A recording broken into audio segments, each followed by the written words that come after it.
Thank you. We'll open the meeting at 7:05. Just a reminder of everybody that this meeting is being recorded for the public and will be available for public viewing at the town, I think town hall or someplace where these meetings are archived. So we'll open the meeting at 7:05. Can I have a motion to accept the Secretary's report of March 24th? So moved. Cindy's moved. Second, Amy. Discussion. Noticed that Amy's last name was spelled incorrectly. Sorry. That's okay. And I didn't catch it either. Maybe we need to nominate a new secretary. And a new Yeah, proofreader. that might be in order. That's definitely in order.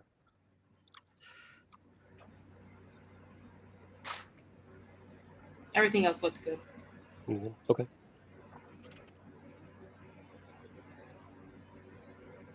Let's see.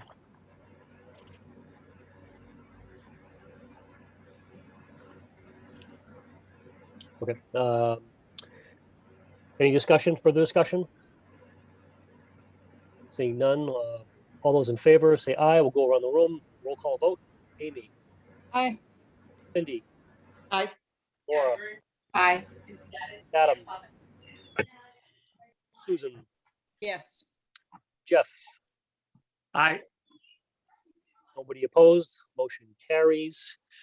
Motion to accept the monthly staff reports. So moved. Okay, Laura, second. Second. Cindy, discussion.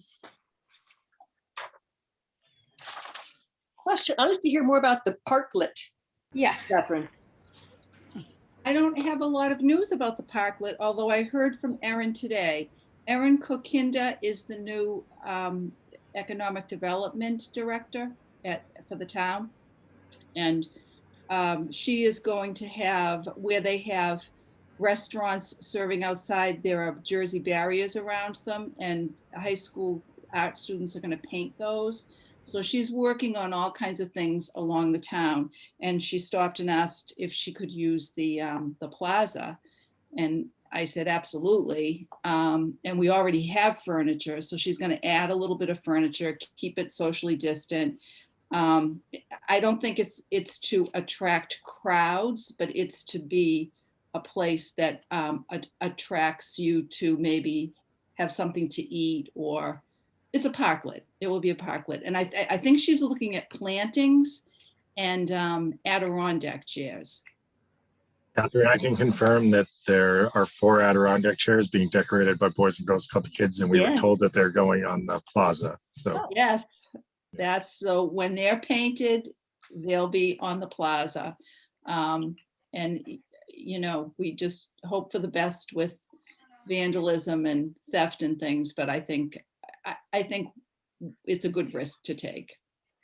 And I think that what they've talked about at town council and stuff is the parklets are designed so that you can get coffee or a sandwich or ice cream from anywhere and go and sit and gather, as opposed to the restaurants that have a space like that just for their restaurants. So Yeah, When is that supposed to start? I think it's after they vacate the school vacation, because it's going to depend on the painting of the chairs, which I think is happening vacation week, from what she said. So it will be before May, it sounds like.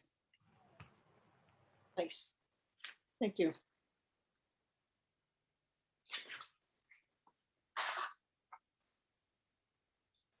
How'd the meeting with Ruth Clay go? Is that? That went very well. That's part of the phased service plan update. So Okay. I can give you that now if you want. Why don't we wait, if you don't mind, okay. Catherine? Let's just Okay, run through finish some of the the other stuff. report. Yeah, if Okay. anybody else has anything else, then we can go to that. What about the leak? Anything further on the leak? The water leak? The leak. No. No. That's been taken care of for. Oh, it has been taken now. care of. So, yeah, Okay. yeah. Okay. Did you invite Maureen Butt to be the advocacy speaker at the MLA meeting? Wondering how No. that happened. No, someone from MLA did contact me for her contact information. They had heard her speak somewhere else before and knew that she was from Wakefield. And I don't remember those details, but it was not a library thing that she spoke at, but it was a form of advocacy thing. Okay. So she will be speaking on advocacy. She's our liaison on the town council, right? She is. And she often can't make the meetings and I send her the information. Yeah. She's also a super user. Yeah. Yeah. She loves the books by the lake, right? Yeah. And maybe this goes to the opening plan that we're going to discuss later, but the meeting with the town administrator and the head of HR, I guess was that just over concerns? That was to do with planning. So that's part of the update too. So the new website has gone live, right? It has. I was on today and I was thinking that I was on a new website. It's very nice. Very nice. Few little things to iron out, but Is the mobile, I tried opening it on my phone and I can get to the homepage, and then when I try to go to any links, it's yeah, not. That's in progress. Okay. yeah, that wasn't supposed to happen. That was the first thing my son noticed, because when it went live, I sent the message out to my family and immediately I got the hamburger doesn't work. Okay. Yeah, that was my problem. I went on to it today and I went on the online resources, and that, I think it was like, where it used to be like, Morningstar and Consumer Reports, things like that. That's all changed. The only thing I would say is that I found that to be a little challenging because the titles underneath, if you look at it, they blend right into the background. They're not set off by any contrast. So if you look at Consumer Report, Morningstar, I don't know if they can design it so that it looks like part of the white background to where they are, as opposed to before. There was a lot more color contrast. So Yeah, what were you on That's mobile? Mobile or desktop? You were on a desktop? desktop, yeah. All of that is easily customizable. I can change those. Oh, you can. I just found it. Yeah. Found it. If you look at it, I don't know if you can look at it, Jay, but it looks like to me like there was just a little, So you just want the text darker? or something, or set off behind like a, when you click on it, it I can seems change to all be that. bolded or something like that. But it just from my visual user experience, it just seemed like it was all like white background with the white, and it just didn't set off like before. Like it had Well, the because actual, before it was all the images, right? yeah, exactly, yeah, and maybe that's why I'm being biased towards that. Yeah, I can But easily change otherwise, that. yeah, but otherwise I thought it looked great. I mean, I didn't spin around the whole thing, but I thought it looked a lot. It looked really, really nice. Yeah, very user friendly. Yes. As you find things, send it to us. Because oftentimes, you fix one thing and then something else happens, or if there's a lot of people who have the same response, that would be something we would look at then. How many iPads did you guys buy? You probably said this already, but I was just curious. 5 or 6? 5. 5. Okay. 5. 5. Okay. There was one item on the budget that stood out, and I think I have the explanation for it. With the telephone usage being so high, is that just the redirecting calls to staff offsite? That's what I thought. Yeah, that's a whole different vendor we're paying for that option. So that goes into we record that as a COVID expense. So the town can submit that as a COVID expense. So if I was desperate, I could go back to the town and get that money back from its CARES or FEMA, but I won't need to. I'll just overexpend the line. Thank you.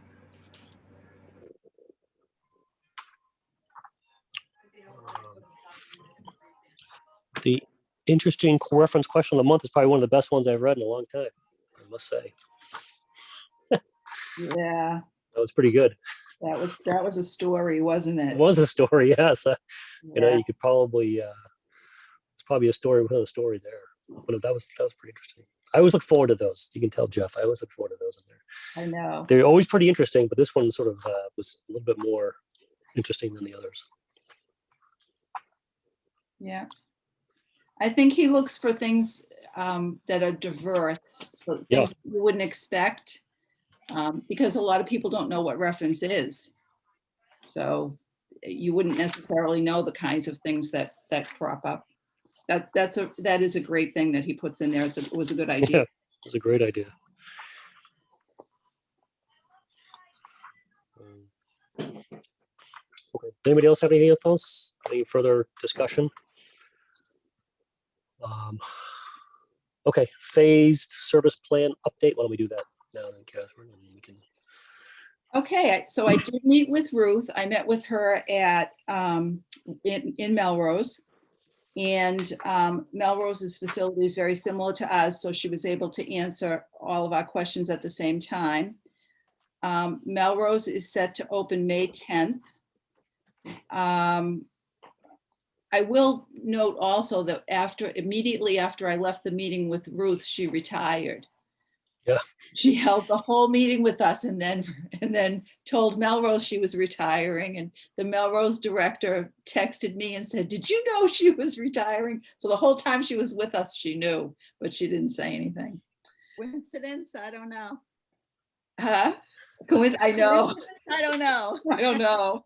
I don't know if that was a coincidence or not.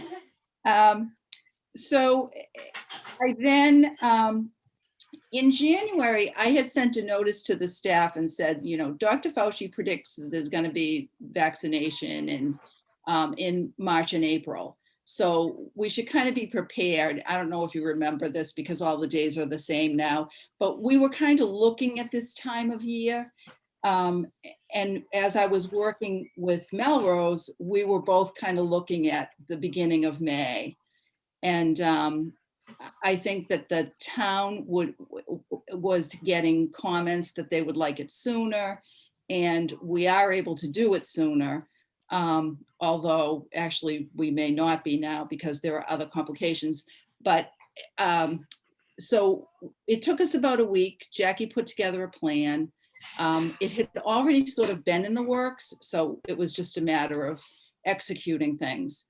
So we have a schedule, we have a plan. It will include continuing side door service, limited. We can't do, as you recall, we can't do it all at the same time. So there will be browsing appointments, computer appointments, family appointments.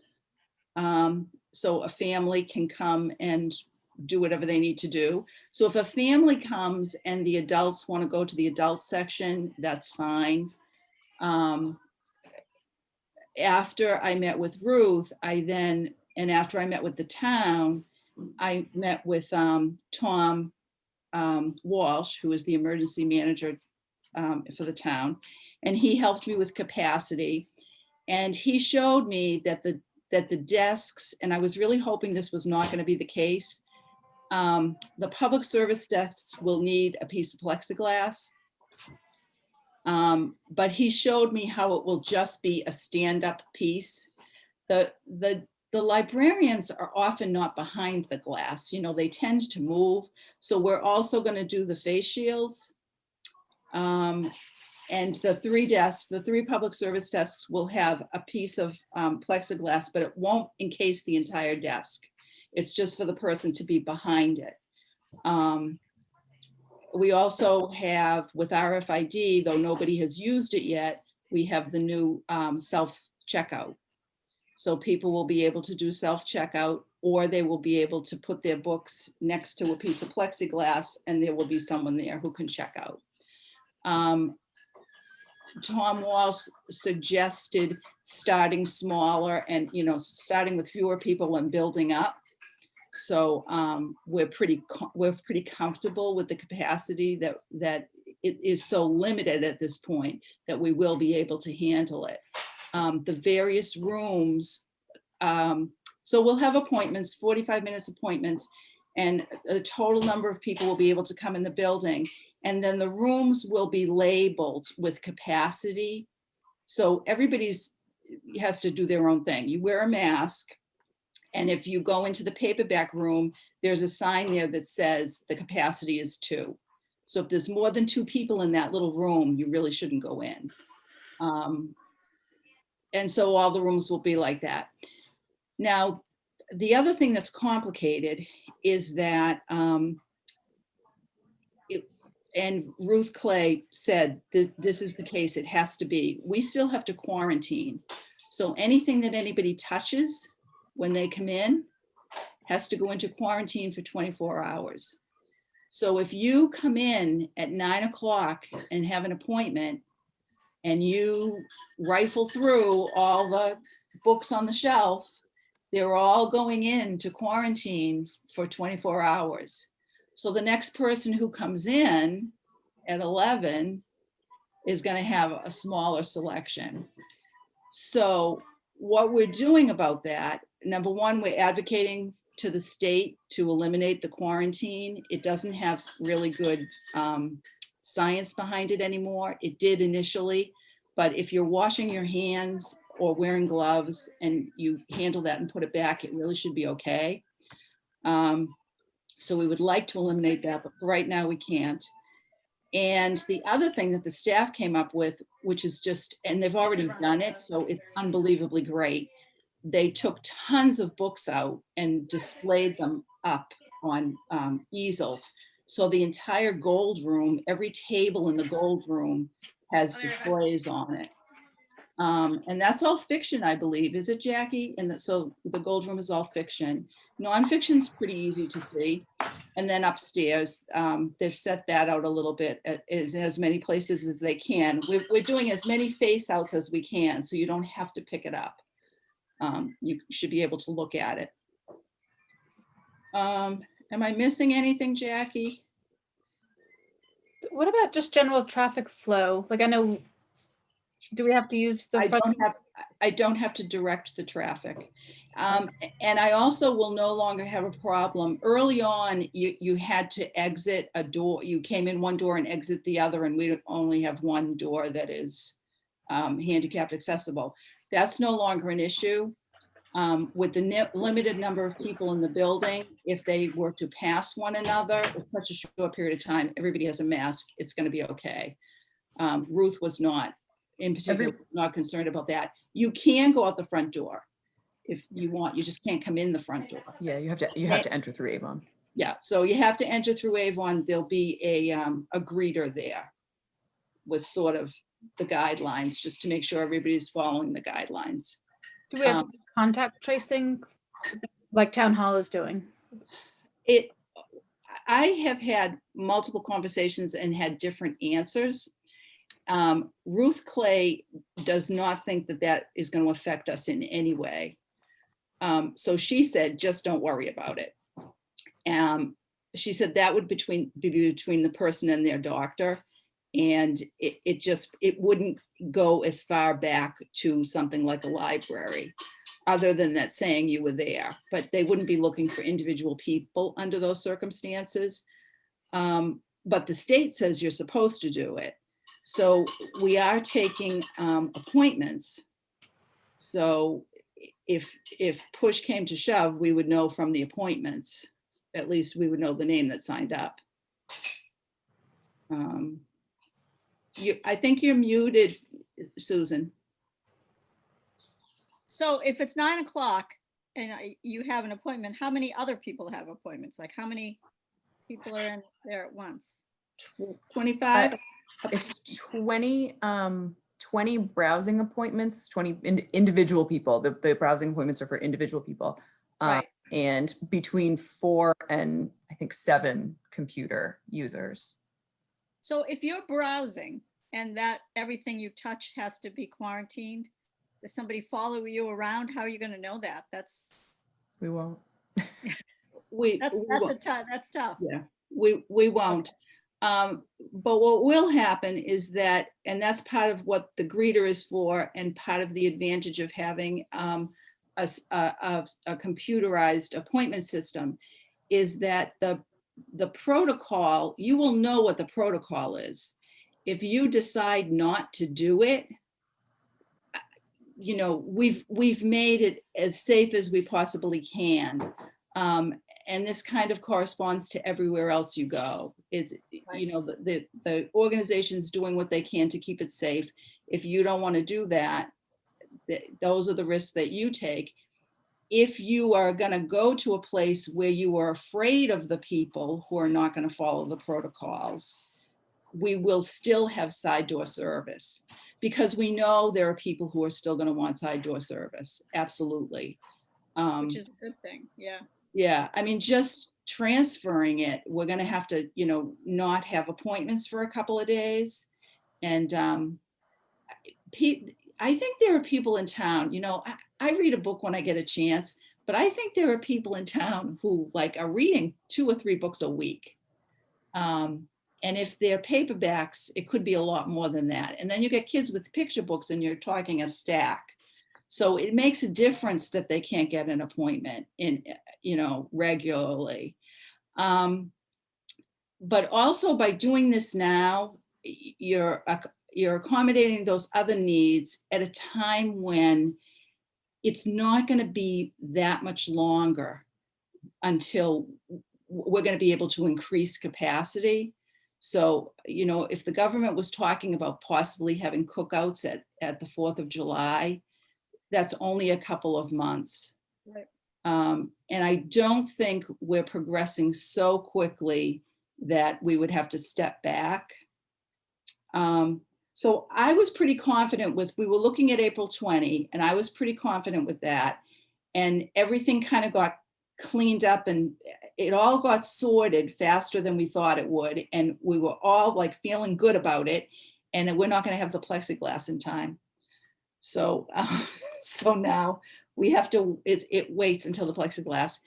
And there's one other thing that has set us back aside from the plexiglass, and it's a building issue. We have termites. So the termites need to be eliminated, and you don't want people in the building when you're doing that. Where are they in the building? In the elevator bank and in the elevator, there's an elevator closet, like a room with all the electrical equipment and stuff. So they came up through the concrete, which is The not, staff elevator? no, it's Public? the public elevator, yeah. That seems like a horrible place for termite damage. I'm just thinking an elevator shaft. Theirs are Well, I healthier. was thinking there's no wood, there's no, you know, what are they doing?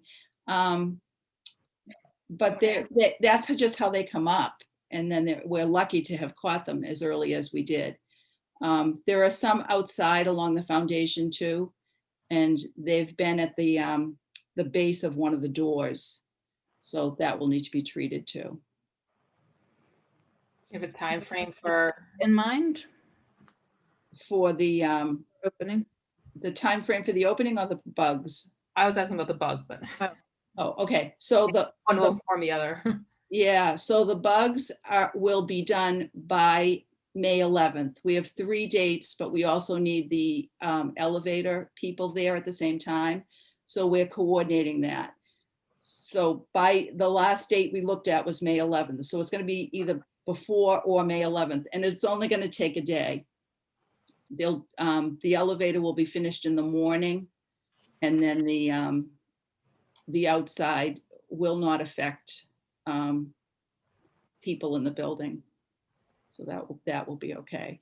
And for opening, I don't know. Jackie and I did say it doesn't have to be the first of the week. I mean, it can be any day, but it does have, and we're supposed to be getting a heads up about when the plexiglass comes. And they said they would do a favor for us and do it sooner. But it kind of puts us on the same time frame as surrounding. You know, I think Saugus is the last one that doesn't have a plan yet, or they may be a little later than us, but Melrose I think was the 10th, so we're all, Linfield is open. She did that this week. Do we know how Linfield is going? Have you talked to them about? She has been very happy with it. It's been going well. She estimated that they're seeing about 30% of the business that they had this time in 2019. And she said, considering there's no programming, that's probably pretty good. I don't know if they're still doing curbside. I think they probably Yeah. are. Yeah, I looked at their page the other day and it sounded like, I think they were down to 3 half-day shifts of curbside.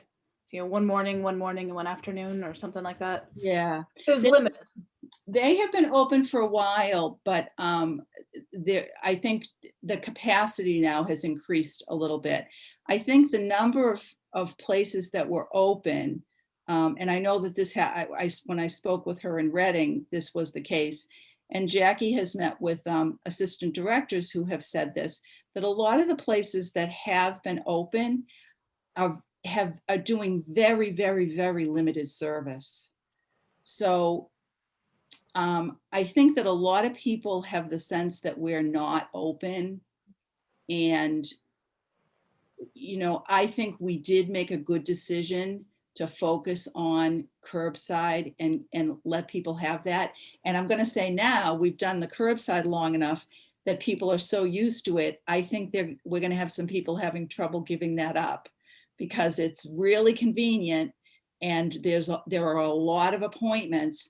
And when those appointments now are reduced to a few, an evening here, a Saturday there, people are going to have to get used to that again.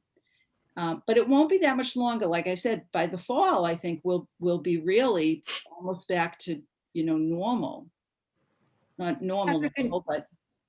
Can you, oh, sorry, I didn't mean to hear. Can you talk a little bit about what the limit, like what the side door service will translate to now? Like have you mapped out like what hours will be for in person? Okay, Jackie's shaking her head. Yeah, Jackie is the. I knew you had, She's the scheduling maven. She really has a knack for scheduling. I will say that. So you do have that schedule set up, and we can tweak it as we see, working. But it looked good. You had some.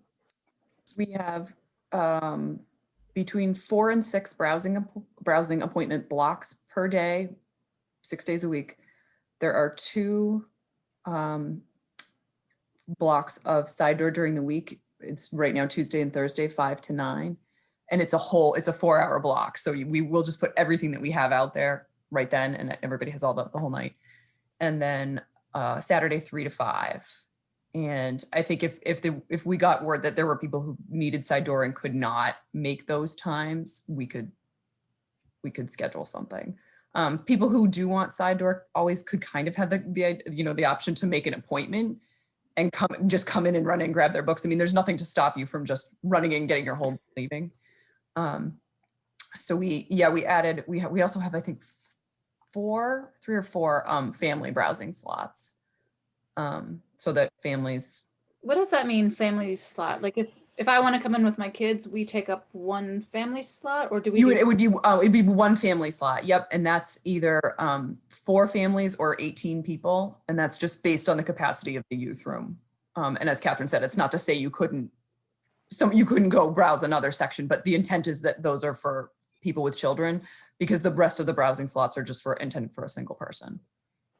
Like I'm picturing, especially my younger one, going in and browsing and touching every single book, because that's. Yep. They're doing the same thing downstairs for displays. So we're sort of hoping that mitigates that there'll be a ton of face outs on. I mean, the train table and the coloring table are not able to be used right now. So we're using those for display. Basically every surface will be covered with face outs, but yeah, we know, like, they're just going to touch everything. Yeah. Will they keep doing like the grab and go stuff? Or yes, the youth room. I don't know if they decided to pause it for a week or 2, but they do want to continue those, so that'll still be an option. Yeah, those are popular. Mm-hmm. So will it just be the honor system for things that people have touched, or will there be a bin in each room for people? There will be a bin in each room. Oh, okay. We are not monitoring it. I mean, we're not going to chase you down if you didn't do it.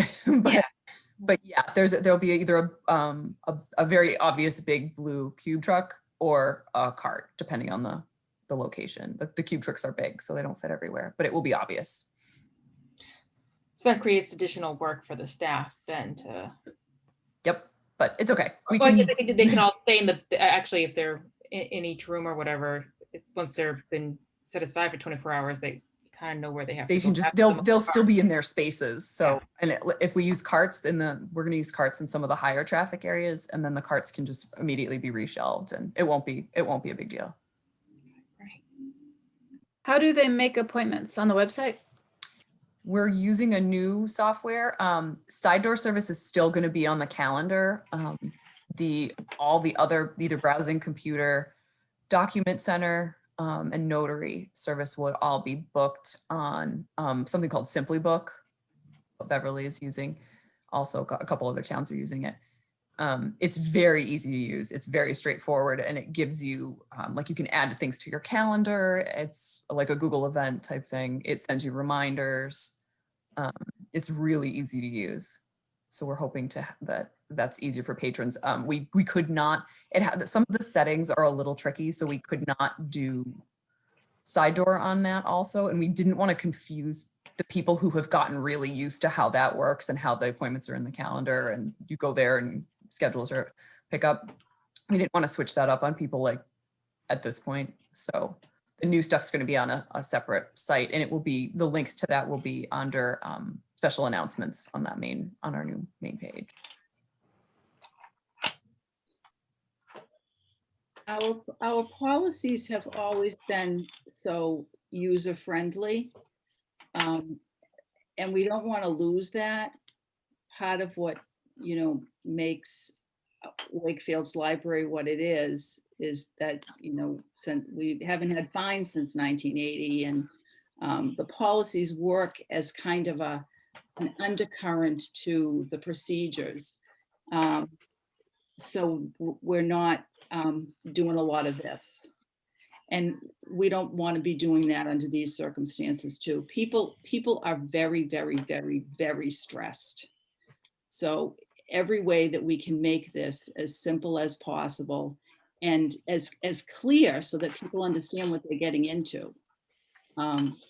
Because there are lots of people who part of the reason they love side door service is because they're not going out. And I think you don't see them because they're not going out. But for those people, you want to try to be able to cover everyone. And like Jackie said, with the families, that's a whole unique situation. You don't want to count those by number, because then, you've got a family with 4 children and the 4th one can't come because, you've reached the maximum. So we've tried to make that flexible enough too. When people are coming in for browsing, are you offering them gloves? Yes, that was one of the options. There will be available gloves, sanitizer will be everywhere, and masks will be available, because masks are a requirement. Those are state requirements. And if you cannot wear a mask, because some people can't, we accommodate you with side door service, because it's just the only way you can function, and you have to follow those state guidelines. So if someone cannot wear a mask, they cannot sign up for a browsing appointment or computer use? Okay. No. So that in that case, we would loan the Chromebook and the hotspot. Okay.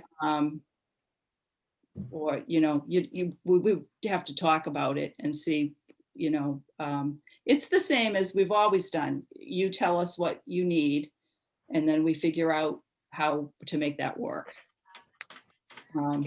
But we just have more barriers now than we used to have. How does the staff feel? Are they excited, or is it overwhelming?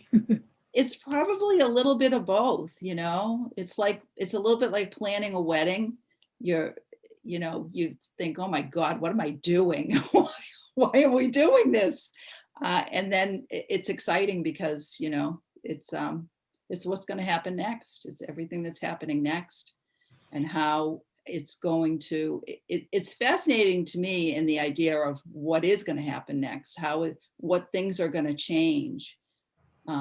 Anything that has to do with children and businesses and, just new ways of doing things. What do we find out that we're going to keep doing? That's kind of interesting.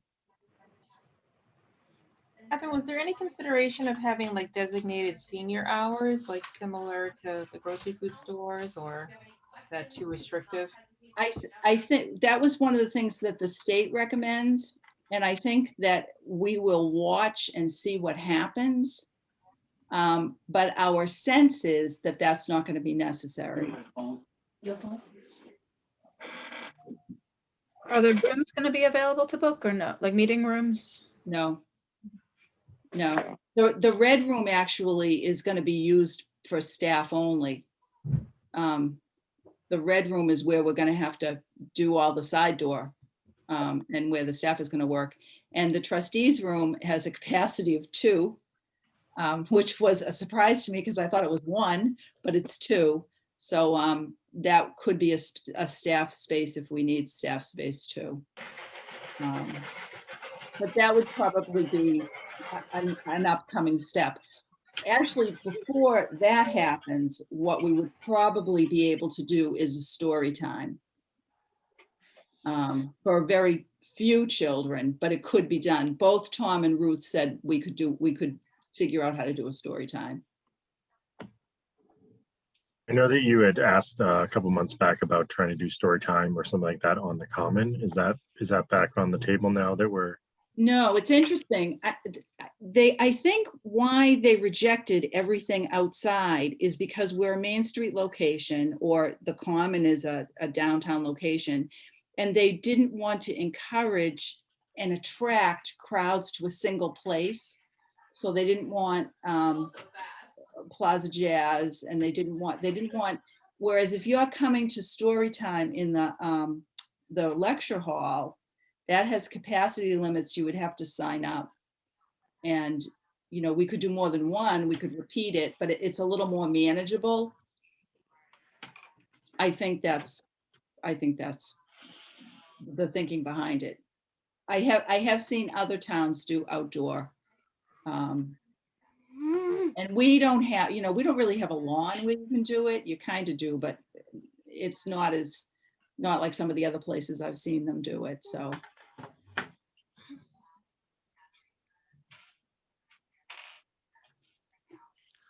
I had a couple of questions. One is on the magazines, are you going to have those out, or are you going to take those in? That seems like a one you can just control better for in the magazine room. Or are those going to be out for people to touch and display? You going to keep those out? Okay. Yeah. So that seems like inviting people to touch them, and then you got to take them off the shelf for 24 hours. It seems. Yeah. Right. If you touch it, unless you check it out. I guess, but the whole, it sort of invites people to look at it if they're there. Yeah. Once they touch it, they own it. So is there a consideration of taking them all off the shelf at all and just saying they're behind you? If you want to look at it, come ask us to do it, as opposed to just leaving them out there. That's just one consideration. But there won't be a newspaper. Okay. Tom Walsh told me not to put the newspaper out. Is there going to be anything about advising people like a lot of organizations are, if you've been exposed to someone with COVID for the last, 14 days, blah, blah, blah, you're not allowed to come in. And if check off acknowledging that you agree that you don't have any symptoms or something like that, or will that just be displayed and kind of rely on people to come in? No, it's I think that information, Jackie, is that all on the? It's part of the intake form. So okay, great. There's 3 sections on that when you book an appointment that you have to agree to, and the first is like that you wear a mask, and the second is that you that if you have symptoms or if you've been exposed, that you are attesting to the fact that you're not going to come in. Perfect. And then if there's nobody in the computer areas at the time, will that allow you to increase the number of folks allowed to browse? In other words, no, because they're 2 different sections. So the number of browsers is based on the capacity of the stack areas. Okay, so there could be 0 people in where the computers are, Right. but that's not going to influence the No, number, 'cause there's no- increase the capacity. No, because there are no books where the computers are. So it's not like because there's no people there, you could put more people in the stacks. We've already reached capacity in the stacks. You But see they're what not I'm staying. saying? But they're not stationary. That's my whole point, right? They're moving all everywhere. Yes, Right? but they won't be moving toward the computer if they're not on a computer. But can they go there and read like Um, in that area? Well, No, there's you- no, No, There's there's no place to sit. No place to sit. Okay. They could sit in the Blake area. Yeah. Like every other chair will be blocked off. Okay. There are a few chairs that will be available, but it's not, it's not a long time. So it's, yeah, it's only 45 minutes. Sorry, kids. Yeah. And then what's the plan for the rolling out of like letting people know about the plan and like posting on the website? And We had a whole plan and then we had Yeah, to change the date. we were so excited about our. yeah, I'm sure. Oh, So it's given good. what given what's going on now, do you have like a sort of a timeline that you think generally like on April 20th you're going to announce on the website that coming April 10th we're going to open No. up or like that, or when's all that going to sort of roll So out? when we get the word about the date that the plexiglass will come, we need a couple of days to transfer the side door service. So we will stop side door service appointments for a couple of days. And then right after that, and people have to have time to book. It's like a week's turnover. Would you say, Jackie? It's going to take like a week. Do you want me to say what the plan was? No, I mean I just I'm sure. I mean, well, like, that just, would give you an idea. Yeah, yeah, sure. I mean, so when we were going to open on Tuesday, the idea was that that Thursday would be the last full day of side door service. On Wednesday, so tomorrow, we would have sent out an email, like a dedicated email blast saying, we're opening on Tuesday. These are the appointments. Because we need time to turn over, we won't have appointments Friday and Saturday, but now you can make a browsing appointment. So that was sort of it was gonna be about 5 days in advance. And it would Gone to plan. It was going to the newsletter people first. So we were not going to publicize broadly. It would go to the newsletter people because those tend to be the people who would want it and are the users that would want to know about it. And then it would give us time to make sure everything's working. at some point would it be posted on the website or? And then it would be, yeah. It would at the same time. It would have gone on the At the same website. time. So it would be on the website and but it like wouldn't go to the item right away. Yeah. It would probably be it would be a week before we'd then go to the item. Okay. Soft Well, opening. I mean, hopefully you'll get some guidance from somebody about quarantining for 24 hours before you actually do that. I mean, is there any hope of getting that? That's done? the guidance. There is nothing we can do about that. No, I understand that. I thought you said that you were hoping that they were going to reconsider that decision.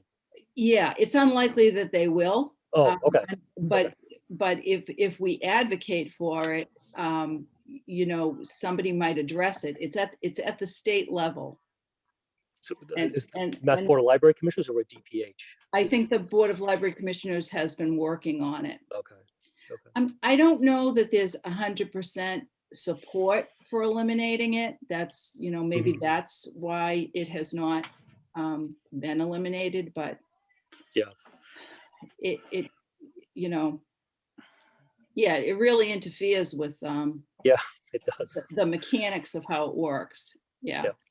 A lot of these things do. I mean, even the plexiglass really, it changes the mechanics of how we work. Do So we have to buy that, or is that coming out of some other budget? it's going to come out of a town budget that Oh, is town budget. reimbursed by the federal government. And it won't be drilled in or anything. It's Yeah. it's on a stand.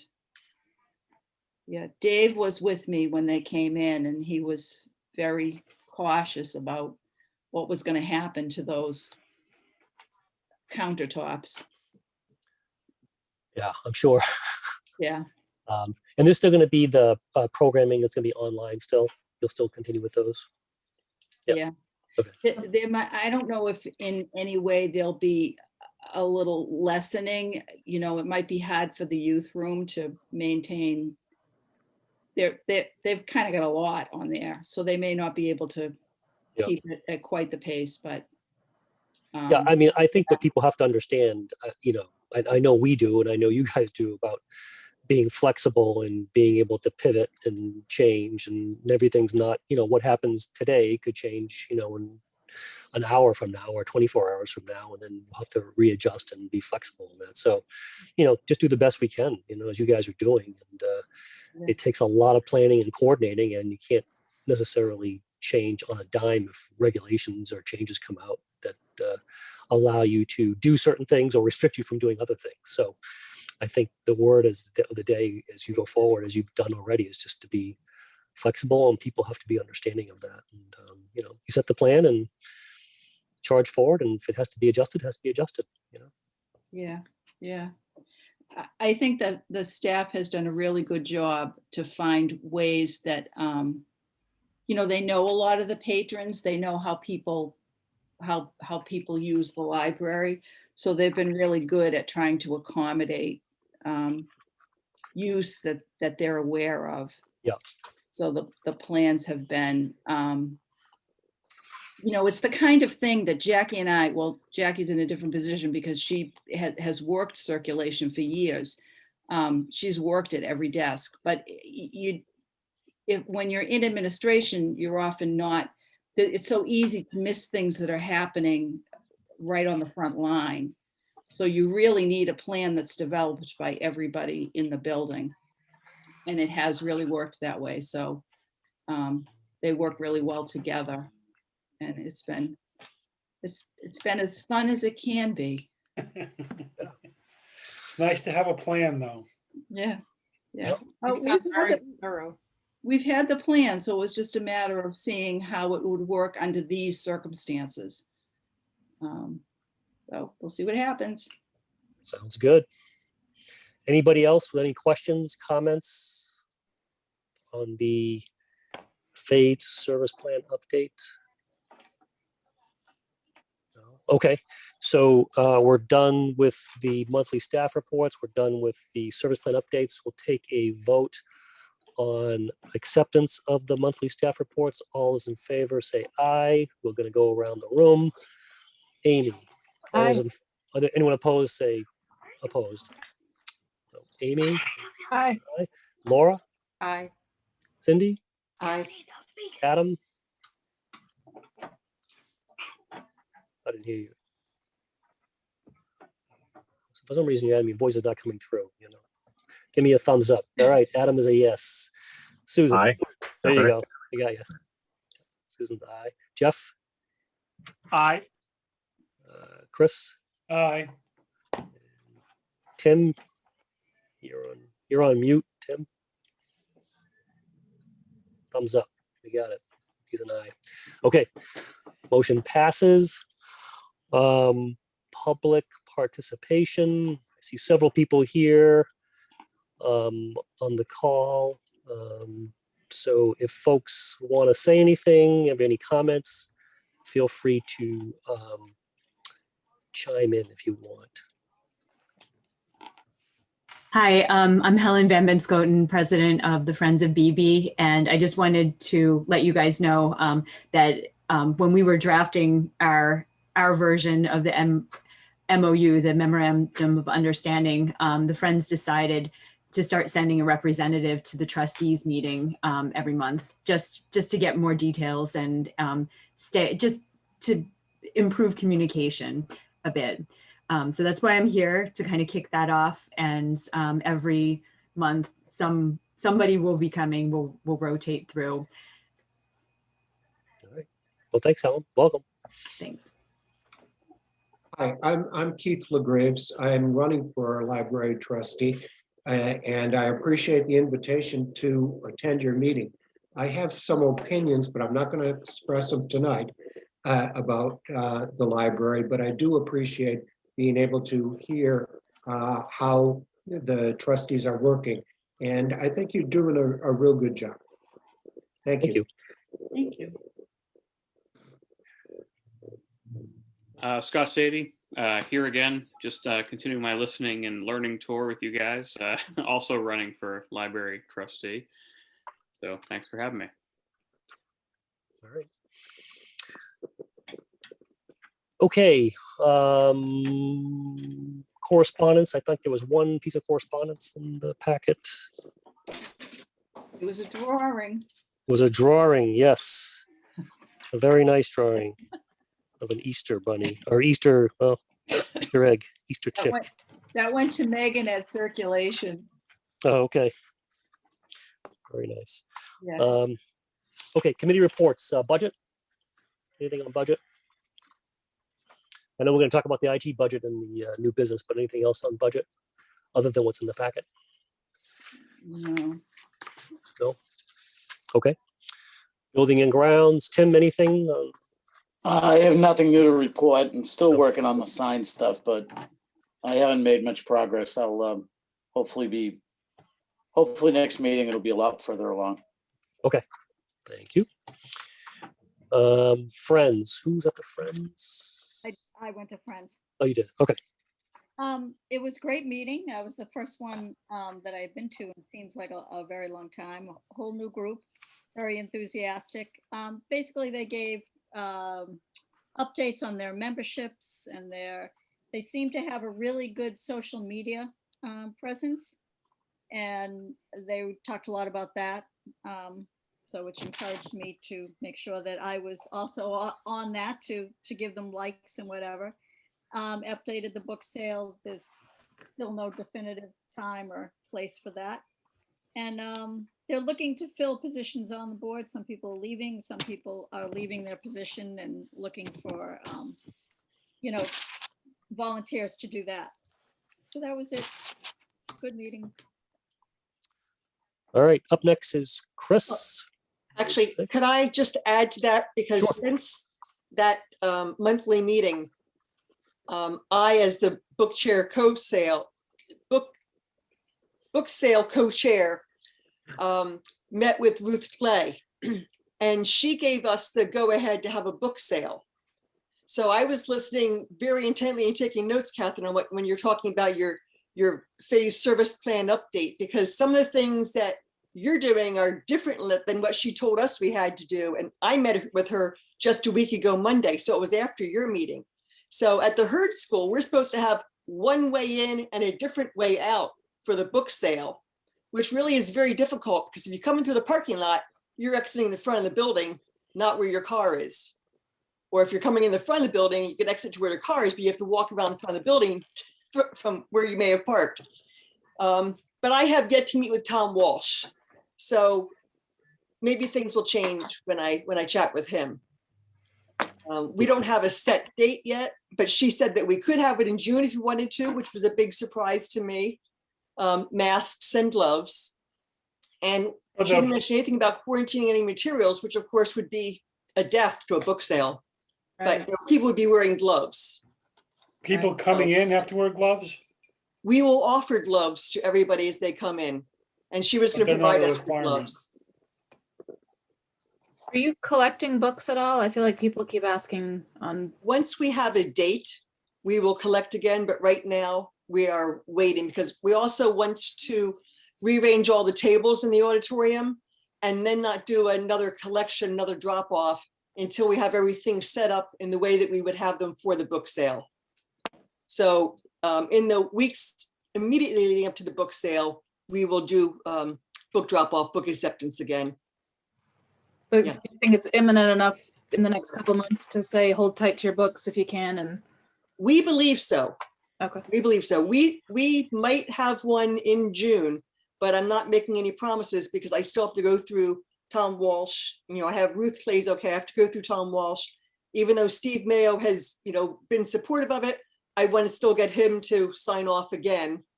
So just make sure there aren't any bumps in the road before we announce to the public that we have a date. So All right. that happened, since the last Friends meeting that Susan was at. Okay, thanks, Cindy. Yep. Chris, you're up next on May 6th. Mhm. All right. Great. Gift funds, anything to report on gift funds other than what's in the packet? I have a comment about the way the gift funds page shows up, Catherine. Did I have one this month? Oh, you're talking Yes, about, yes. The one that says April 6th warrant 40 at the top of it, top left-hand right, corner. okay, so those are the gifts and grants that are in the operating budget. Right. Those are not the trustees. I know, but Okay. I thought I would just wait till now to comment on anyway. Yep. I would find it helpful, and perhaps whoever comes in as my replacement, another trustees might find it helpful. If in the far right column, you could put an amount that is encumbered for each thing. So you have projector, media lab, YR, iPads. If there was a number that told how much you were expecting to spend out of that Yeah. current balance, I think you've done that in the past. I have, in some cases here, I don't have the numbers and so I had taken them out. A couple of Okay. them I do, and I should, but yes, that Even is, if there was a range, yeah, that's a good, or the squiggly mark to say approximately 20,000, whatever. right, Because then you can say, oh, we have a current balance of 4,200 in state aid 2018. The projector is going to cost 3,800. There'll be 500 left, just so that we all know. right. But I had nothing else about the other gift funds. Okay. Thank you. Legislative advocacy. Like Catherine, I had attended the legislative day, and adding to the notes that she shared in her report, I would say, well, besides legislative day, the MBLC reported within the past week about the certification of libraries. And right now there are only 4 libraries in the state which are not certified. One has no library service, one town has no library service, and 3 towns either have never applied for certification or have not applied since 1988. So essentially, all the libraries in the town that wish to be certified have been certified, which is a boon because we don't have to worry about who we're lending to. So that's a great thing for the residents of the state. But in addition to the legislative day events, the speaker, Marianne Klukish from the MBLC board, who had talked about her legislator saying, if I don't hear from you, I have to believe everything's okay. Marianne Klukish also made a call for getting 10 letters sent from every town to each legislator. Now that'd be very easy in Wakefield because we have 9 library trustees and we have a whole bunch of friends. So if most of us on the trustees board and the executive board of the Friends each wrote a letter saying, we really want the state aid to be pushed through at its extra $1 million, we've got those 10 letters going through. Marianne also said to be personal in your appeal and to say, how does your library use the state aid? So I corresponded with Catherine last week, and I had mentioned to her that I know that we've used state aid for the website redesign, for the new book inventory when we added the RFID tags. We're using it, as you see from my report this month, for the projector, upgrading 20-year-old technology. So not just saying we're having a projector, getting a new projector, but we're upgrading 20-year-old technology in a community available meeting room with funds that we would not likely be able to get through the Capital Projects Fund here in Wakefield. So that's why that's so important to us. The RFID was a very expensive project. Again, with all the competition we have for capital funds in Wakefield, it's unlikely it would have been passed. Our outdoor signage, we're replacing a 25-year-old marquee, probably would not rise to the top of the priority list in town because there's other things such as vehicles and roofs that are much more pressing. And then the book budget, we haven't used it for 12 years for our book budget, but for a couple of years, it was very important. It's what's kept us certified.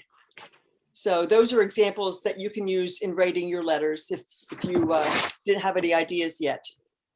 And then when you're phrasing your letter, you don't want to ask the legislator to support libraries. It's like saying, I won for library trustees because I like to read or I like books. Yes, they support libraries, but you want them to make library funding a priority. Make library funding a priority. Now, when it's only, as Catherine pointed out, only 0.07 of the whole state budget, you're not asking a whole lot for them to add this extra $1 million in to the MBLC budget. It should be an easy thing to do. And then lastly, for ease of sending your letter, there is a program, the MLA Engage system. MLA being Massachusetts Library Association, has this software called Engage, E-N-G-A-G-E. And you can go through that. It has a draft of an email, and it also pulls up, once you put in your address, who your legislators are. However, when you use that, if they haven't corrected in the past 5 days, you'll find out that they say that Michael Day is one of our legislators. He is not. So if you know who your legislators are, Michael Day is not one of them. Do not check him off as getting your letter. And that's it. Right. That sounds good. Thank you very much, Cindy. That's my last legislative report. Your Woohoo! last and final legislative report. Okay, personnel's next. Nothing on personnel that I have. I don't think anyone else has any personnel. No. I don't Okay. have anything. Okay, new item, IT budget. The IT budget was put as part of your packet. Yes. yeah. The IT budget goes to Todd, who directs IT for the town. And the number shows up in the IT capital plan, rolled into all the IT with the entire town. So you don't see that at town meeting. We only know it because we know we submit the plan. So this year we submitted $12,000 worth of items for IT. And when we talked to Todd about it, we realized there were a few things we didn't need. One was a printer that we're going to put off until next year because it's a public printer and we didn't really use it this year. So we'll put that off until next year.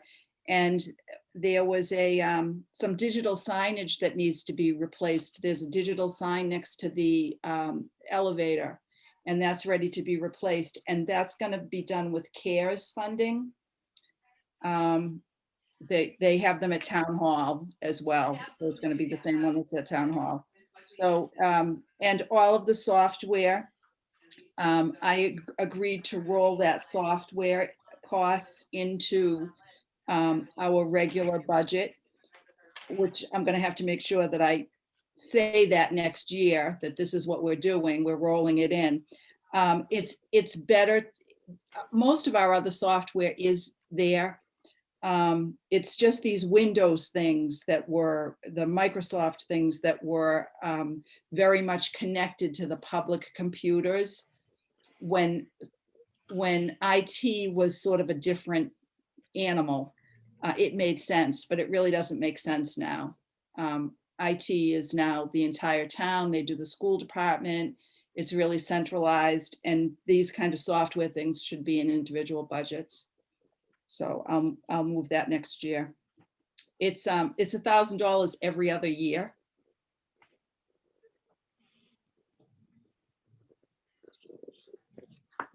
So that was that. And we're satisfied with it. Everything seems to be running smoothly.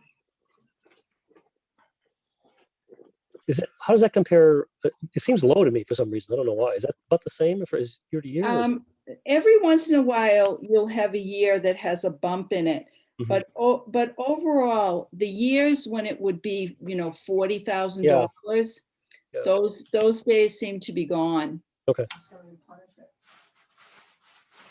So for future years, you don't have any concerns about the servers, because that you highlight it correctly that without the servers, the library basically shuts down, right? So you want to make sure that those. It's not sexy, but it's what keeps the library going. Right. So there's a file server on this plan for next year, for 2023. Right. Yeah. Yes. So you don't foresee any concerns about getting that or needing to go for that this year or anything like that? Okay. No. that was my next question. Is there any move about getting rid of the server and moving to the cloud? I mean, is there talk about doing that, or and then it'd be a huge up? I don't know what the take would be on that, but No, no. Okay. no, I don't even know how that becomes if that becomes complicated by all the people that we work with. But at this point, it has not been an Mhm. issue. It hasn't been brought up as an option. Yeah. Okay. Do we need a vote on this? The budget, the IT budget, or I don't know. I don't either. I have a vague recollection of doing it in the past, but Yeah, I'm happy to do it tonight, just to make yeah, it official. yeah, just in case there's anybody, so it's on record, if there was someone who had an issue, we would Okay. know that it's recorded that they didn't. I agree. Okay, I'll take a motion to approve the IT budget as outlined for FY22. Second. Amy. Okay, second. Chris. All those in favor say aye. All those opposed say no. Go around the room. Amy. Aye. Cindy. Aye. Adam. Aye. Susan. Aye. Laura. Aye. Jeff. Aye. Aye. Chris. Aye. Okay, motion passes. Next item is charter update / warrant article. Okay, I'm glad there are some experienced people here because this has been my first real challenge. So the librarian's contract is up for renewal. And when the union steward, the union person, from not our staff person, but the person from the union, contacted Steve Mayo about the process, he said, I do not hire library staff. I am not responsible for negotiating the contract. The library director is. So that is not something that has ever happened in 20 years. And it was a little unexpected to me. But I said, I'm happy to do this as long as it's actually legal because so it turns out there was a charter change and I really couldn't understand how it happened because I remember the charter changes and anyway, so I asked Tom Mullen and what happened with the charter changes, there was a single line that they removed and that line had to do with the clerical staff. The town administrator shall appoint the clerical staff of the libraries upon recommendation of the library director. And that line was struck because we don't have any clerical staff. So everybody was fine with that. It was all fine, except now it says that the Board of Library Trustees shall appoint a library director who shall appoint all other library staff. Which I never thought about it, but because it says that, I am responsible for negotiating the contract. And now I'm assuming I am doing, because you have hired me, I'm doing that on your behalf. So I'm not sure as a practical matter how this all plays out.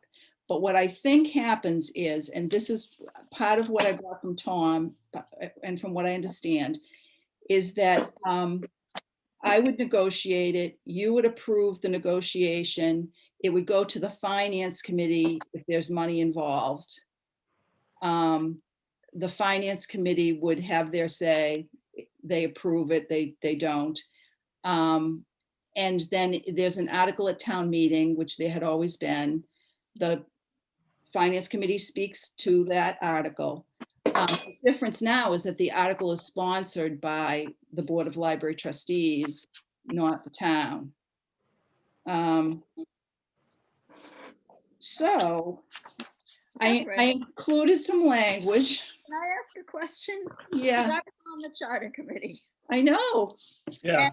And there were no clerks, so we were taking that out. Didn't you always hire the librarians? And Yes. So actually, updated the contract. it hasn't changed at all. And so if everything just kept going as it had always gone, I don't think anyone would have noticed it.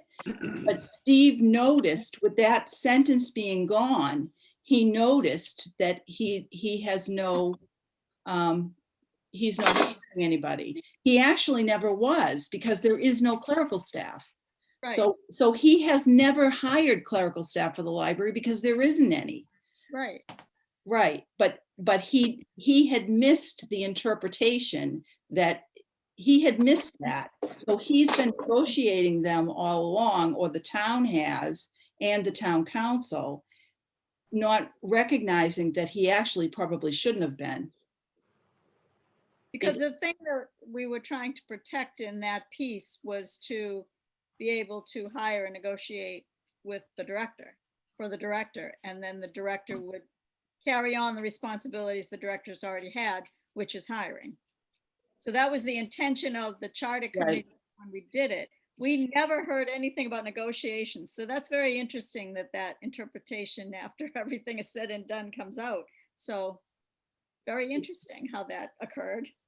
It was, and it was a surprise to me at a time when the contract expires July 1st and the town meeting is in May, and everything's kind of up in the air. So is the librarian the only, they're not in with any other town employees? no, they have their own union. It's an offshoot of the teachers union, but it's a librarians union, and Dave is in it as well. The custodian. Is there anyone else besides that group that you will have to negotiate with now? Or no? Oh, well, there is another contract. There's Jackie and Stephanie are in a different union, Right. and we've never negotiated with them.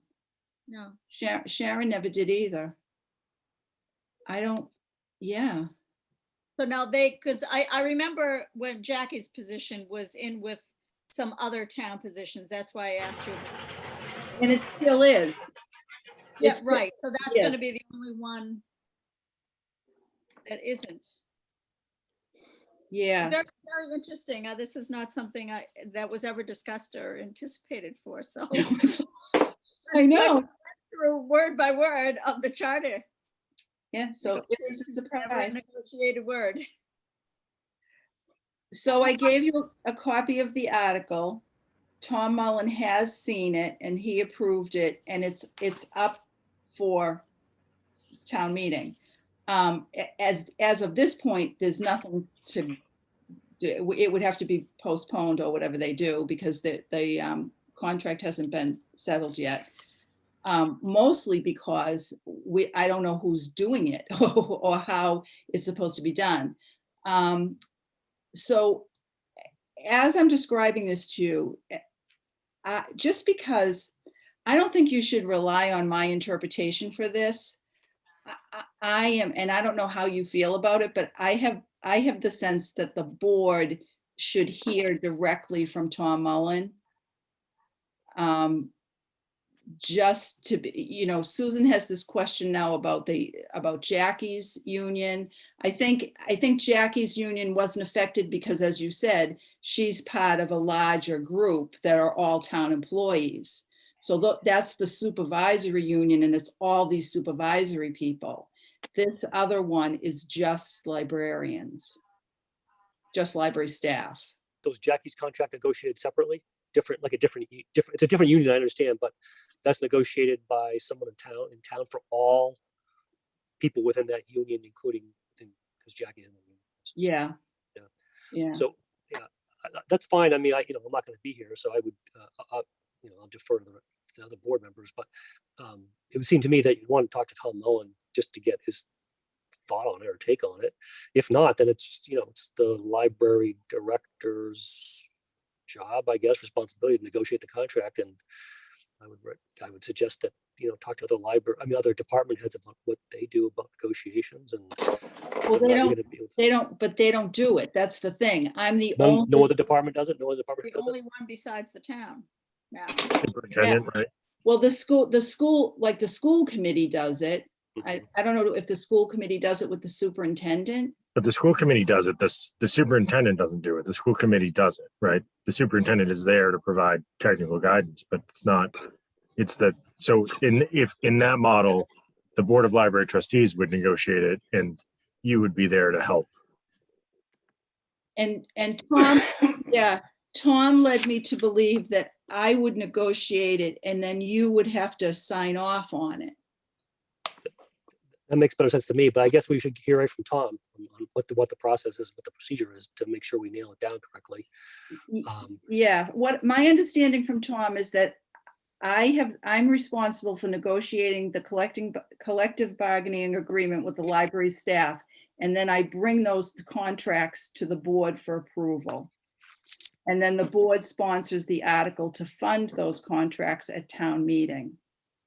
Finance committee would make a recommendation. So I would have to go to finance committee as well. I think just because it hasn't been done before, I would like to know that the procedure is accurate. That the board's role is accurate. Yeah, because Catherine, if you're negotiating on behalf of the board, but the contract is between the union and the town, that would be like us committing the town to something without their say. That seems like it would be. But you're an elected. Well, the article, yeah, it could be the article. You're an elected board of the town. Okay. So you do represent the town. Yeah, I mean, it would all have to be subject to appropriations, the contract. Right. So, subject to funding. So. Because it seems as a practical matter, and I think that this probably happens with the school department, I'm not going to be able to do this in a bubble. I'm going to have to know what the town thinks, what their plans are. There would have to be some kind of input, I would think. Excuse me, Catherine, when he says you're going to negotiate, is the town who's labor council? Well, that's another question. Because Tom is not labor council. Right. Who is labor council? He can provide he will provide opinions, but he is second. There is labor council, who I have not met. And the last time we did a librarian contract and Sharon was here, Steve's an attorney and he handled it. Without labor council? Maybe he, I don't think he paid labor council to do it. I mean, maybe he had somebody that he could communicate with, but my understanding at that time is that he was able to do it himself. Well, that's the other question I would have, is that if I would recommend labor council. I mean, yeah. Well, I think I have to. And whose budget that comes out of? Who's paying for that? So I could see the town come back and say, it's out of your budget for labor council. Yeah. The towns, because I assume the town put the foot of the bill last time when it negotiated. It must have some kind of deal with it. And so, do we have to separately negotiate and hire our own labor council to help with the negotiation? I don't know. I mean, that's a question I would ask for Tom and Steve. For sure. Yeah. So I don't know if this falls into the personnel committee, and the personnel is that you, Chris? Because I saw you smile. Perfect. I don't even know. I was hoping you were going to say that. I don't even know who's on the personnel I committee. think it's me too, and I think it might be. Is it Amy? I think it's yes. Amy. We've got some investigating to do, apparently. or however you wanted to do it. But I think, and I don't mind being included, and I don't mind doing some legwork at all, but I just don't think I should be alone gathering information that, I think more people hearing it. Because I'm not comfortable with what's. Well, I would like to hear an explanation from either Tom or Steve or someone, because this was never anything that was brought up in the charter, in the, And there is another line of the charter that says the town administrator negotiates all contracts.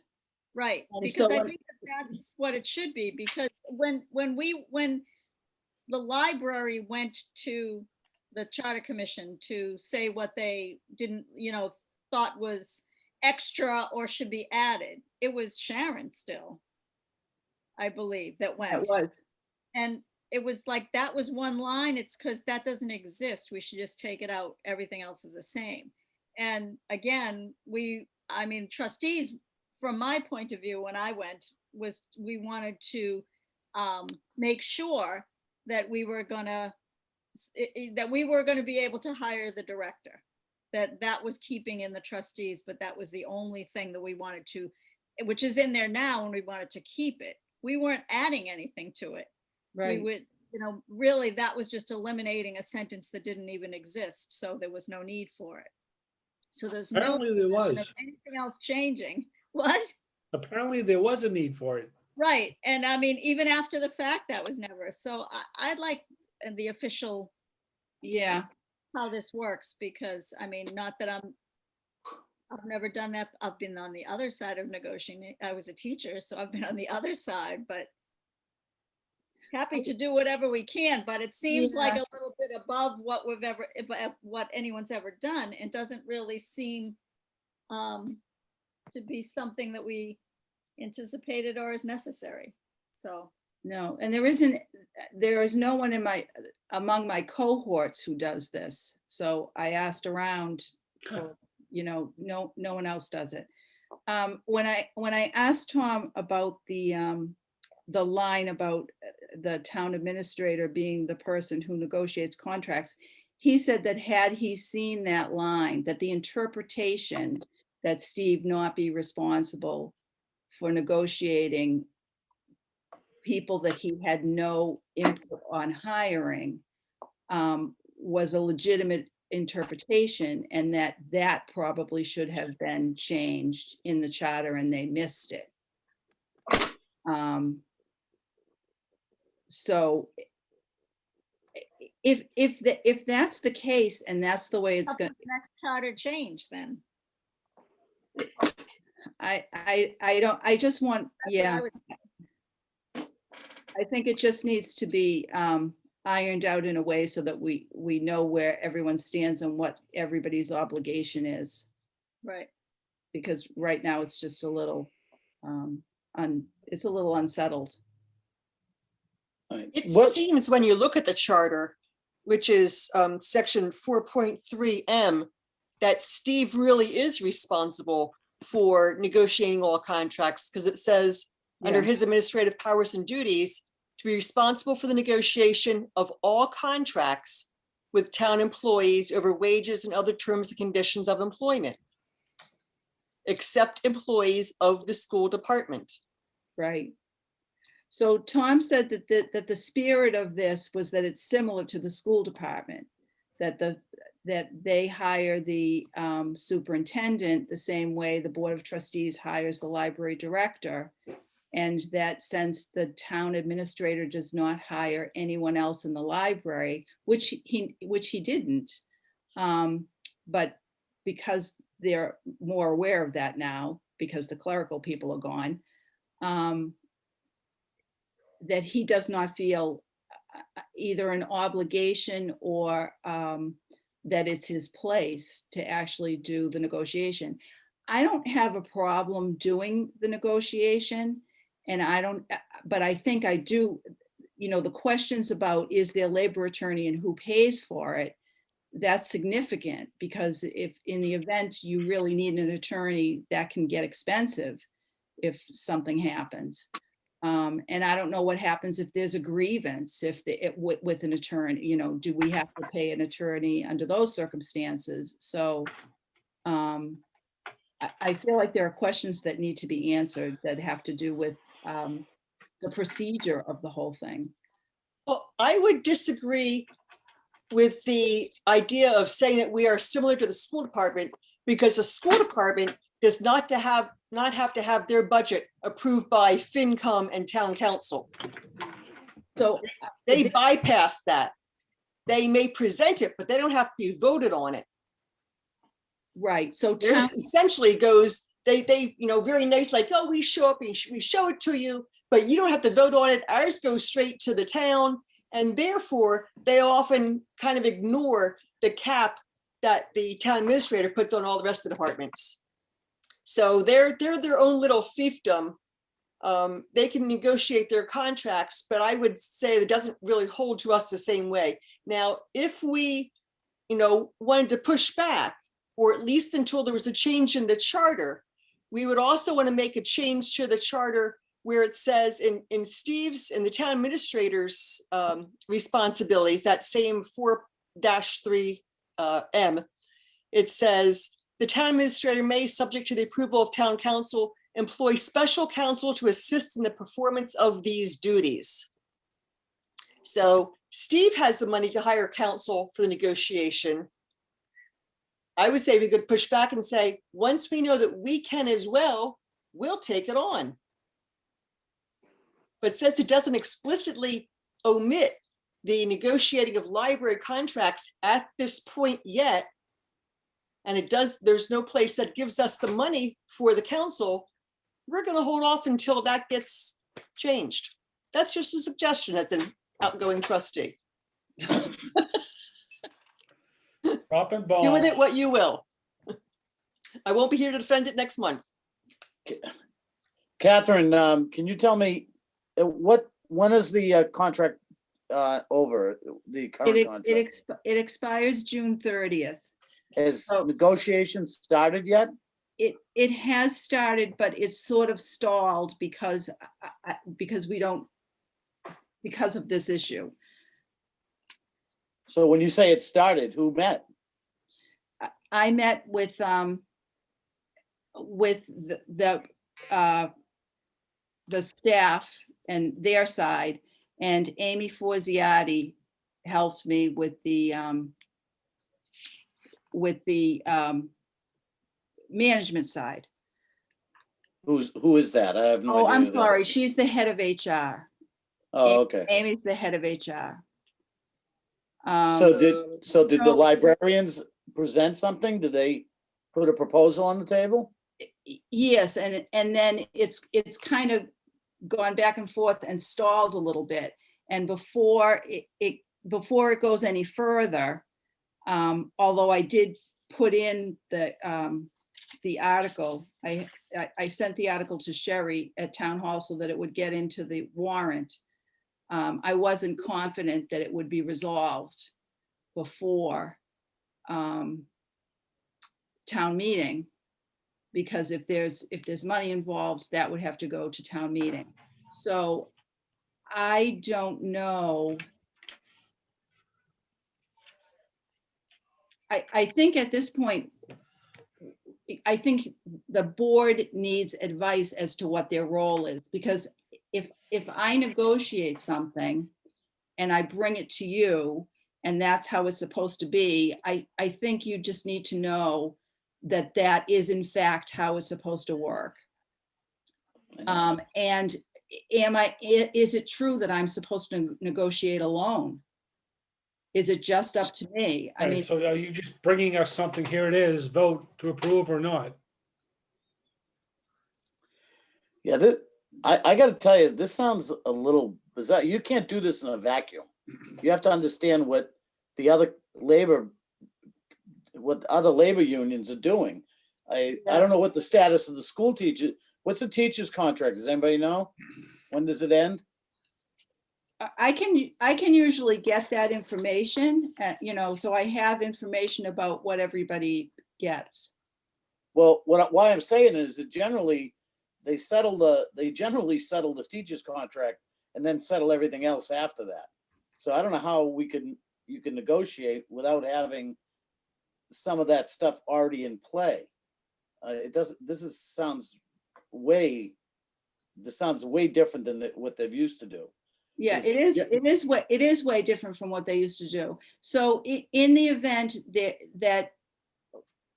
so I think what we need to figure out is what is everybody's role, responsibility, and authority. So if it is my authority to bargain and it has to be approved by you and then by FinCom, and that's all there is to it, we need to know that. And I think you need to know what your role is in that. Yeah, Because absolutely. because it's sounding to me, from what I have been told, that's what it sounds like to me. And I don't think it's totally, I mean, I think it's manageable as a practical matter because you can talk to one another. You know, I know what's in other contracts. I can talk to people. And I feel that the board meeting once a month has a very good idea of what happens in the building. Many of you are in the building a lot. You know what the staff does, you know who's there. You get the reports from them. So you're getting a lot of information. I have plenty of information about the staff and what's happening in libraries in general. It is a funny place to be between the staff and management, but it's not totally without precedent. I think it can be managed. I just want to make sure that it's absolutely the way that it's supposed to be. When was the last time that their contract came up? Sharon, it was 3 years ago and Sharon was still here. It was 3 years ago. So I was in the meetings, and you know, some of the staff even who was there then is not here anymore. And we met at the library, and it was Steve and Sharon, and that was it. And then Steve had arranged for it to go on to the article to go on, and I think just Steve spoke to it. Nobody from the board did, and Sharon never did. Steve read the article, FinCom okayed it, and I mean, it was just like all the others that he does. It was just another department. But we are not a department. I guess I don't understand the timing because the warrant is already set. Right. Well, this is why I'm bringing it up at this meeting, and this is why I sent this to you. I have an article in the warrant for this contract, even though we haven't negotiated it yet. Because if we managed to negotiate it and get it to FinCom before, we could present it at town meeting. But if that happened within the next 3 weeks, everyone on this Zoom would be totally flummoxed as to what was happening. Right. Because we've never done this before, and your name is on it. You're gonna have to, so there would have to be extra meetings there, you know. Well, you're gonna have a new board too. I mean, it's a little unfair for the new board members to come in kind of cold. My suggestion is this. My suggestion is you get a couple people together from the board, whoever that may be. That's probably personnel committee. Whoever the next chair is going to be of the library, get a meeting with Steve and Tom together and kind of iron all these things out. How the process is going to work, who's got what responsibilities, who's going to pay for all this, who's going to pay for labor council.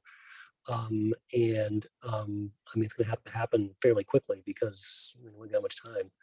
And then so I will say about the time, I know this, if I'm pretty sure I know this, if we don't make the deadline, we just sort of, I don't know if you table it or what you do, you postpone it.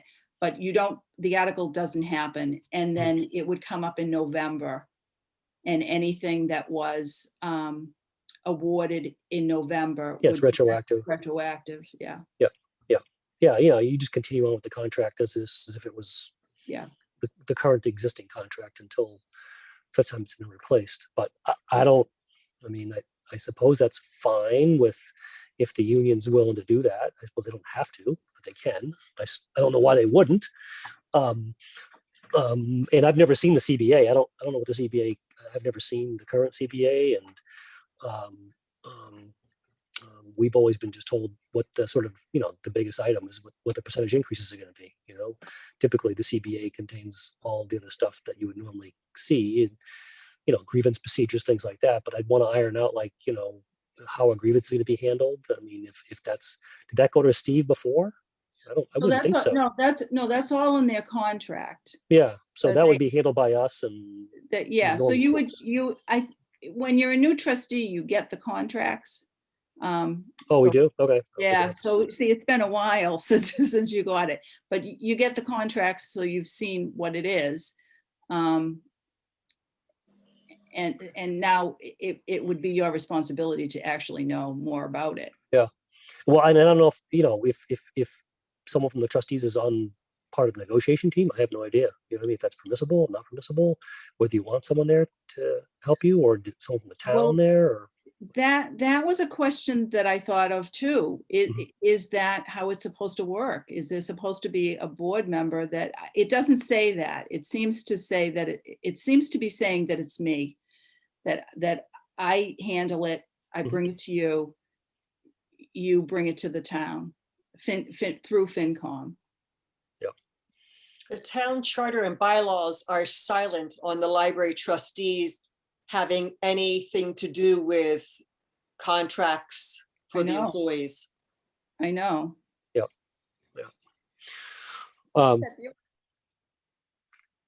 Except the directors. Right. Yeah, I mean, Well, it's Yeah. it's silent about the director having anything to do with the contract either. The charter and the bylaws.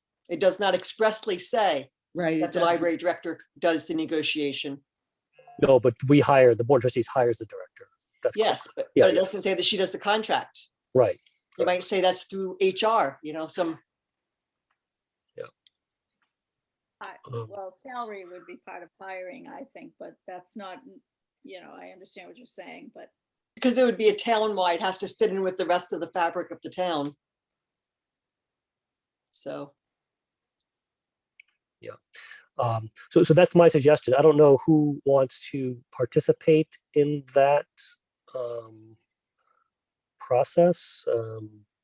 And Catherine, maybe can you arrange for that call or that meeting to take place with Steve and Tom? Mhm. And the agenda items would be, discussion of the town charter, this particular line within the town charter, and process of, negotiating and roles and responsibilities of the trustees, and you as director of negotiating the new CBA with staff.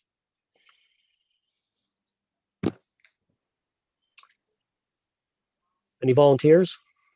I'll volunteer for that. Okay. Tim, we got one. Anybody else? Yeah. I would too. Yeah, Susan, I am sure. Susan and Chris? Okay. I think that's enough. Okay. I'll let you know. Okay. I think that's start at least with that, and then, at the next meeting, you guys can bring it up to speed. If there's a need to call a special meeting of the board, then you can do that as well. Okay. Anything else?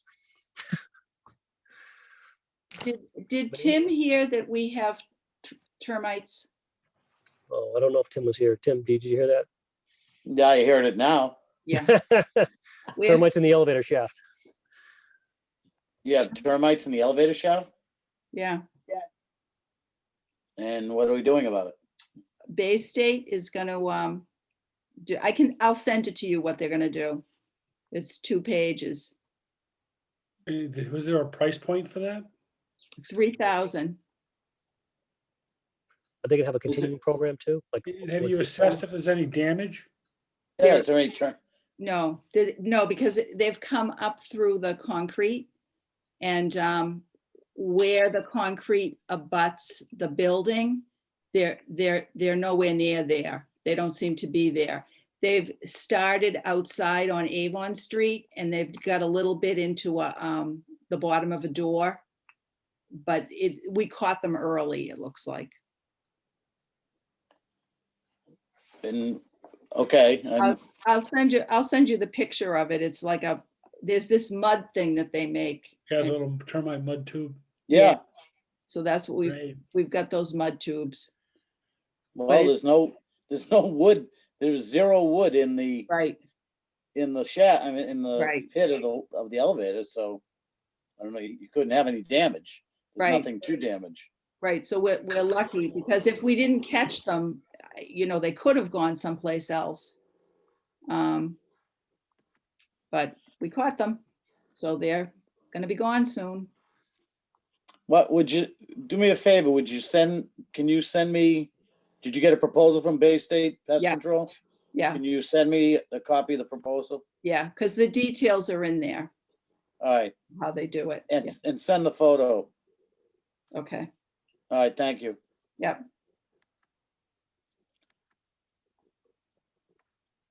All right. Anything else from anybody before we have a motion to adjourn? Cindy, any last departing words of wisdom to the group before you say goodbye, farewell? I'm happy to send notes on to whoever picks up library advocacy on what I looked at to bring notes to the committee. But other than that, good luck, everybody. Thank you. Same here. Well, Good luck to On behalf of the trustees that will be moving on, I want to thank both of you for your extensive service to the library and to the town. Thank you. It's Thank been a you. pleasure. I believe Cindy, so come- we I'd like to suggest something for the two outgoing. When this post-pandemic, we should have a little get together, I would hope. You guys both have a lot of years of service. I don't know what you got between you, but how many you got, Cindy? 25. Kevin? I think close to 15, maybe 13, something like that. There's 40 years of service right there. So what I suggest is at post-pandemic, probably most likely in the fall, get together and Year. this year. Sounds good. That'd be lovely. Yeah, sounds A lot good. of fun. So this is not your last hurrah. This is just not right Yeah. to do it this way. Yeah, You can always All have right. it at the parklet outside the library. Right. Well, I want to thank everybody and especially Catherine and Jackie for doing an exceptional job over these past few years. We leave you in very, very good hands, the rest of the board members as well. It's been a real pleasure being with everybody and helping at least hopefully some small contribution to the success of the library as we move forward. And for Cindy, being such a huge advocate for libraries, couldn't have done it without your strong voice and advocacy throughout all these years, Cindy. It's been, tremendous, and I think a huge asset to the community and to the library. And so thank you very much for doing all of that. And, it's not like we're going anywhere either. You can always, we'll still be around town. You could still call or write or email or whatnot. So, thank you, Catherine. Thank you, Jackie, for all the hard work, and thanks to the staff and the other fellow trustees. It's been wonderful, and I wish you all the very best. So with that, I'll take a motion to adjourn the meeting at 8:49. So moved. Second. Second, Chris. All those in favor say aye. All those opposed say no. Go around the room. Amy, Aye. Cindy, Aye. Adam. Aye. Susan, Aye. Laura, Aye. Tim, Aye. Chris, Aye. Jeff. Aye. All right. Meeting is adjourned, and thank you to Jeff too for taking all those meeting minutes for all those years too. Greatly appreciate it. All right.